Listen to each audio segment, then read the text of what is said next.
Maraming nagtatanong sa akin kung ano daw ba yung dropshipping business na yan.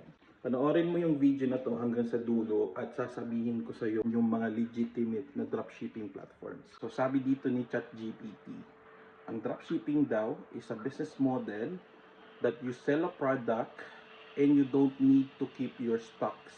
Ibig sabihin, hindi mo kailangan kumuha ng warehouse katulad nito. Ang concept ng dropshipping is kailangan meron kang online platform where you will sell your products. Once na meron kang benta, ibabato mo yung benta na yun papunta doon sa supplier mo. At si supplier mo ngayon ang mag-ship papunta doon sa customers mo. So meaning to say, yung mga suppliers na yan, hindi sila maglalagay ng mga any information katulad ng logo, contact details, pangalan ng kumpanya. So yung mga suppliers na yan, dapat discreet lang sila. Hindi mo dapat i-expose yung mga information ng suppliers mo.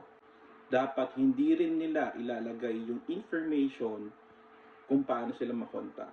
So dapat discreet lang, walang nakalagay na contact details. Kaya nga dropshipping, di ba? The question is, anong online platform yung kailangan mo para makapag-dropship ka? Bago ko sabihin, follow my page. Doon ko sasabihin sa part 2.